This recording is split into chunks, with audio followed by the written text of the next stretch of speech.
एका वेगळ्या परिस्थितीतून आता खरं म्हणजे आपण जात आहोत. रेकॉर्ड ब्रेक करणारा पाऊस काही ठिकाणी राज्यामध्ये सगळ्या ठिकाणी नाही, मुंबई असेल, रायगड असेल, पालघर असेल, पण पट्ट्यामध्ये या ठिकाणी होतोय. आणि त्यामुळे 13 लोक जीवितहानी 3-4 दिवसांमध्ये या ठिकाणी झालेली आहे. त्यामध्ये काल 6 जे आहेत त्याचा उल्लेख आपण मानपूरच्या ठिकाणी करतात. खरं आहे, वस्तुस्थिती आहे. काल मी नाशिकला होतो, रात्री 10 वाजता कळालं. त्यावेळेला मी लगेच 1 वाजता मानपूरला त्या ठिकाणी पोहोचलो. तिथले नवनाथ नगर ठिकाणी होते. मी निघालो त्यावेळेला तिथले आमचे अबू आदमी सन्माननीय तिथले आमदार त्या ठिकाणी आलेले होते. मी बऱ्याच तास थांबलेलो होतो. पण तिथे परिस्थिती गंभीर आहे. मला तिथे घाबरत होतो मी की बाबा काय होईल, काय पडेल. कारण हा सगळा स्लम भाग आहे. तो स्लम भाग आहे. आणि आज झालं का काही वर्ष झालं का हे अनेक वर्षापासून त्या ठिकाणी आहे. त्याला मी कोणाला दोष देत नाही, राजकारण बोलत नाही, पण गेल्या अनेक वर्षापासून त्या ठिकाणी परिस्थिती आहे. अबू मला म्हणले की परवा 3 दिवसापूर्वी महापालिकेने नोटीस दिली, लोक माझ्या घरावर वाऱ्याला जोरात आले की आम्हाला दिलीच कशी काय, जायचं कुठे, आम्ही कशी काय खाली करणार. म्हणजे दोन्ही परिस्थिती आपल्याकडे लोक आले की आपण याला काढायला गेले तरी नाही काढलं तरी पण तुम्ही काय केलं. आणि मुंबईची परिस्थिती आपल्या सर्वांना ज्ञात आहे, कशी परिस्थिती आहे, किती अतिक्रमणे, लोक कसे राहत आहेत. त्यामुळे झालेला प्रकार अतिशय दुर्दैवी आहे, गंभीर आहे. इमारती होती त्यामुळे राहत होतं. आणि अगदी 12 बाय 12 खोल्या, 1 2 3 4 ग्राउंड 3 अशी 4 मध्ये त्या ठिकाणी होती. ती इमारत बाजूला गरीब पत्र्याचं घर होतं त्यांचं. आणि त्या घरावरती पडली. त्यातले 6 जण त्या ठिकाणी झालेला दुर्दैवी आहे. पण BMC जबाबदार आहे, सरकार जबाबदार आहे आपण म्हणू. पण आपल्या भागामध्ये सुद्धा कुणी कारवाईला आलं तर आपण म्हणतो की नाही असं चालणार नाही. आपले कार्यकर्ते नगरसेवक येतात, हे सगळं त्या ठिकाणी होतच. म्हणून या ठिकाणी या सगळ्या गोष्टी चौकशी तर होईल. नगर महापालिकेचे अधिकारी होते, मुख्यमंत्री मोदींनी मदत सगळी करावी लागते त्या ठिकाणी केलेली आहे. आणि म्हणून हा एक अजून झाडाचा विषय आपण या ठिकाणी करता. खरं आहे.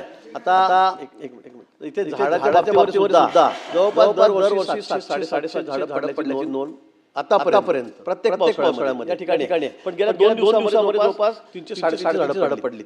काल जास्त पडलीत. वारा होता, पाऊसही होता. 350 झाडं एका 2 दिवसामध्ये या ठिकाणी पडली. वस्तुस्थिती आहे. आज सुद्धा अलर्ट आहे.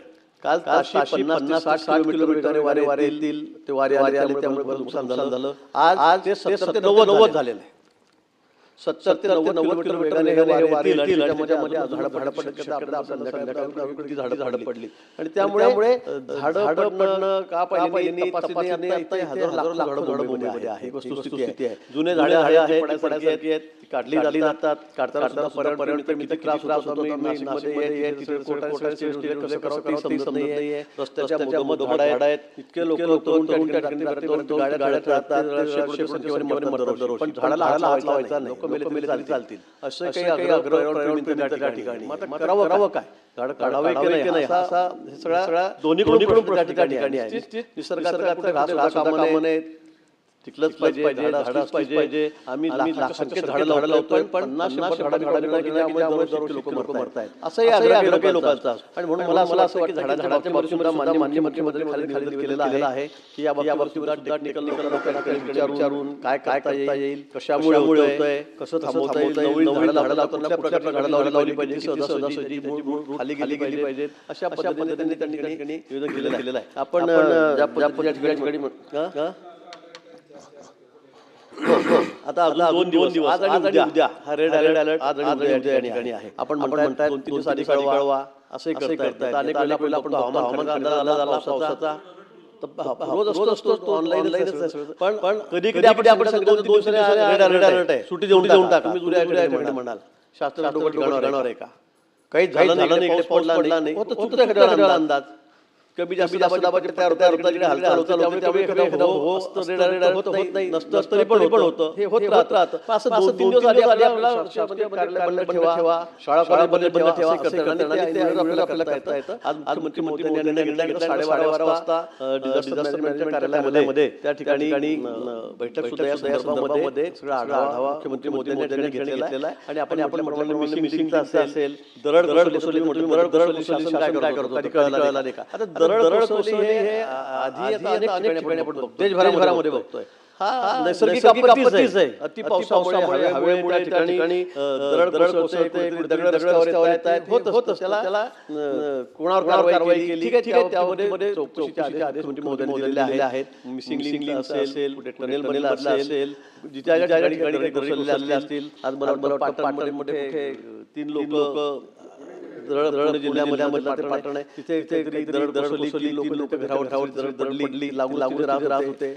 बांधकामामध्ये दुकान हा भाग वेगळा आहे पण त्यांचा जीव गेलेला आहे. एक मेन हॉल तिथे माणूस होता बीएमसीचा होल होतं तिथे झाकण काढलं तो होता समोर मोबाईल आला आणि त्यात पडला. तिथे गर्दी लक्ष बाजूला हे आहे पण बीएमसी सुद्धा सगळी काळजी घेते. सगळ्या मेन हॉलवर माणसं ठेवलेली आहेत. झाडं काम चाललेलं आहे पण दुर्दैवाने पडली कशी काय मला वाटतं त्याला काही फार उत्तर नाहीये पण आपल्याला काळजी घेणं आवश्यक आहे. जी काळजी घेणं सरकारची महापालिका घेते राज्यभराबर सरकार घेते टीम आमच्या आहेत इंडिया सगळ्या टीम अलर्ट बोर्डवर ठिकाणी आहेत ठिकठिकाणी ज्या धोका आहे गंभीर धोका आहे त्या सगळ्या ठिकाणी जाऊन पोहोचलेले आहेत. त्यामुळे मला असं वाटतं की आज वातावरण अधिक खराब आहे. बाहेर चाललेलं आहे. आपण सगळ्यांनी काळजी घेतली शाळेच्या मुलाला देवाने आणि त्याचा गाडीवर मृत्यू झाला तसं कुठे धोका होऊ नये आणि म्हणून सांगितलं की खासगी ऑफिसमध्ये वर्क फ्रॉम होम घरी बसून काम करा. शाळा कॉलेज त्यांना दिलेली आहे आणि म्हणून विधानसभेमध्ये येणारा स्टाफ कर्मचारी असतात. त्यामुळे आज आपण निर्णय घ्यायचा आहे. खाली विधानसभेमध्ये झालेला आहे. आपण स्थगित करावं. उद्या आपण चौकशी करून व्यवस्थितपणे म्हणजे आपल्याला येणार नाही पण मला वाटतं उद्या परवा मुख्यमंत्री महोदय या सगळ्या गोष्टींवर या सगळ्या ज्या घडलेल्या आहेत त्याबद्दल मुख्यमंत्री महोदय निवेदन करतील.